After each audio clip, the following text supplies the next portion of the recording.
നമ്മൾ എല്ലാവർക്കും പ്രിയങ്കരനായിരുന്ന സംഗീതജ്ഞൻ കെ.ജി. ജയൻ അന്തരിച്ചു എന്നുള്ള വാർത്തയാണ് രാവിലെ എത്തിയത്. തൃപ്പൂണിത്തുറയിലെ വീട്ടിലായിരുന്നു അന്ത്യം. 90 വയസ്സായിരുന്നു. 63ാമത്തെ സംഗീത വർഷത്തിലേക്ക് കടന്ന സാഹചര്യത്തിലായിരുന്നു അദ്ദേഹത്തിന്റെ അന്ത്യം. അദ്ദേഹത്തിന്റെ നവതി ആഘോഷം അല്പം മുമ്പാണ്, കുറച്ച് ദിവസങ്ങൾ മുമ്പാണ് നടന്നതും. നിരവധി ഭക്തിഗാനങ്ങൾക്കും ചലച്ചിത്ര ഗാനങ്ങൾക്കും ഈണം നൽകിയിട്ടുണ്ട്. ശ്രീകോവിൽ നട തുറന്നു, നക്ഷത്ര ദീപങ്ങൾ തിളങ്ങി തുടങ്ങി നിരവധി ഗാനങ്ങൾ അദ്ദേഹത്തിൻ്റെതായി നമ്മളുടെ മനസ്സിൽ ഇപ്പോഴും ഉണ്ട്. അപ്പോൾ അദ്ദേഹത്തിന്റെ അന്ത്യം അത് ഇന്ന് രാവിലെ സംഭവിച്ചു. മനോജ് കെ ജയൻ അദ്ദേഹത്തിന്റെ മകനാണ്. വാർത്തയുടെ വിശദാംശങ്ങളുമായി ആജ്ഞ രവീന്ദ്രൻ കൊച്ചിയിൽ നിന്ന് ചേരുന്നുണ്ട്. തൃപ്പൂണിത്തുറയിലെ വീട്ടിലായിരുന്നു അന്ത്യമെന്ന് മനസ്സിലാക്കുന്നു. ആജ്ഞ, എന്തായിരുന്നു? എന്തെങ്കിലും അസുഖമുണ്ടായിരുന്നോ അതോ വാർദ്ധക്യ സഹജമായിട്ടുള്ള രോഗങ്ങളെ തുടർന്നുള്ള മരണമായിരുന്നു? എന്തോ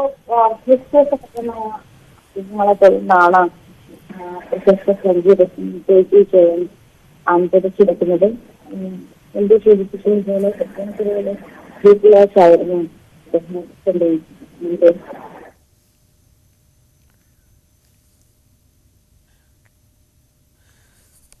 സജീവ് സി വാര്യർ കൂടി ചേരുന്നുണ്ട്.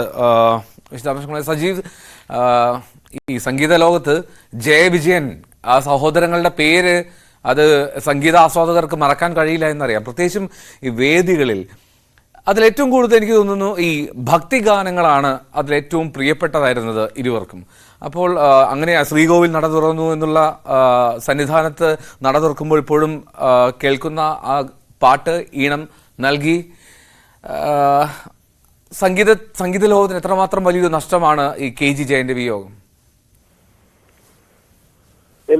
സത്യത്തിൽ കെ.ജി. ജയൻ ജയവിജയ എന്ന പേരിൽ തന്നെ അറിയപ്പെടുകയും വളരെ ചെറിയ കാലത്ത് മരിച്ചുപോയ സഹോദരന്റെ വിയോഗത്തിന് ശേഷവും ആ രണ്ടുപേരുടെയും നാമം ഒന്നിച്ച് കൊണ്ടു നടക്കുകയും ചെയ്ത ഒരു വലിയ സംഗീതജ്ഞനായിരുന്നു. ഇരുവരും ട്വിൻസ് ആണ്. രണ്ടുപേരും ഇരട്ടകളായി ജനിക്കുകയും 6ാം വയസ്സിൽ തൊട്ട് സംഗീതം പഠിക്കുകയും പിന്നീട് സ്വാതിരുന്നാൾ കോളേജില് വലിയ നല്ല ഫസ്റ്റ് ക്ലാസ്സോടെ ഗാനഭൂഷണം പാസ്സാവുകയും ഒക്കെ ചെയ്ത ആളാണ് അദ്ദേഹം. കഴിഞ്ഞ ഓഗസ്റ്റിലാണ് അവസാനത്തെ ഗാനം അദ്ദേഹം സംഗീത സംവിധാനം ചെയ്തത് എന്നാണ് എനിക്ക് അറിയാവുന്ന ഏറ്റവും ഒടുവിലത്തെ വിവരം. സുന്ദരം പാടിയ ഗാനം പൂർണ്ണത്രയീശനെ കുറിച്ചുള്ള ഗാനമാണ് ഏറ്റവും ഒടുവിൽ അദ്ദേഹം റെക്കോർഡ് ചെയ്തതെന്നാണ് വിവരം. എന്തായാലും അദ്ദേഹത്തിന് ആരോഗ്യപരമായ പ്രശ്നങ്ങൾ ഉണ്ടായിരുന്നു എങ്കിൽ കൂടി സംഗീതത്തിന്റെ കാര്യത്തിൽ ഇപ്പോഴും യുവത്വം സൂക്ഷിക്കുന്ന ഒരു സംഗീത സംവിധായകനായിരുന്നു. ഗായകൻ എന്ന നിലയിൽ തന്നെയാണ് ആദ്യകാലത്ത് അദ്ദേഹം പ്രശസ്തനായിരുന്നു. സംഗീത സംവിധായകർ എന്ന രീതിയിൽ രണ്ടുപേരും വലിയ തോതിൽ ശ്രദ്ധയാകർഷിച്ചു. പ്രത്യേകിച്ചും 70കളിലാണ് ജയവിജയ കൂട്ടുകെട്ട് വലിയ തോതിൽ ഒരു തരംഗമായി മാറിയത്. ശാസ്ത്രീയ സംഗീതത്തെ, കർണാടക സംഗീതത്തെ എങ്ങനെയാണ് ജനകീയമാക്കുക എന്നതുകൂടി മനസ്സിലാക്കി തരുന്ന രീതിയിലുള്ള ഒരു പെർഫോമൻസ് അല്ലെങ്കിൽ പ്രകടനം, വേദികളിലുള്ള പ്രകടനം എല്ലാം തന്നെ അവരുടെ ഭാഗത്തു നിന്നുണ്ടായിരുന്നു.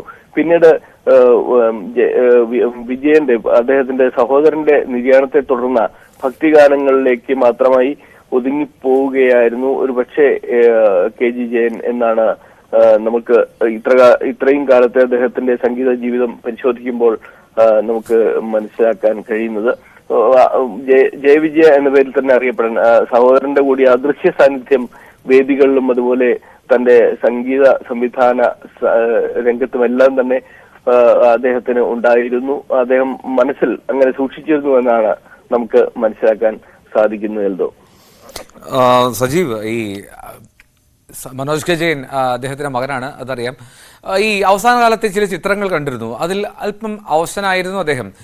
മറ്റെന്തെങ്കിലും അസുഖങ്ങൾ അദ്ദേഹത്തിനുണ്ടായിരുന്നോ? ഇനിയൊപ്പം തന്നെ ഈ ഇപ്പോൾ നമ്മൾ ആദ്യം സൂചിപ്പിച്ചതുപോലെ ശ്രീകോവിൽ നട തുറന്നു എന്നുള്ള ആ ഗാനമൊക്കെ അത് അത്ര അനശ്വരമായി നിൽക്കുന്ന ഗാനമാണ്. നക്ഷത്രദീപങ്ങൾ തിളങ്ങി അത് മറ്റൊന്ന്.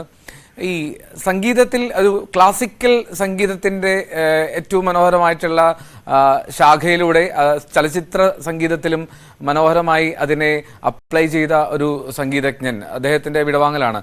അപ്പോൾ ഈ ഏറ്റവും പ്രമുഖമായിട്ടുള്ള ചലച്ചിത്ര ഗാനങ്ങൾ ഓർത്തെടുക്കാൻ കഴിയുമോ? ഏറ്റവും പ്രധാനം നക്ഷത്രദീപങ്ങൾ തിളങ്ങി എന്ന ഗാനം തന്നെയാണ്. അത് അക്കാലത്ത് വലിയ തരംഗമായി മാറുകയും സജി ഒരു നിമിഷം ഞാൻ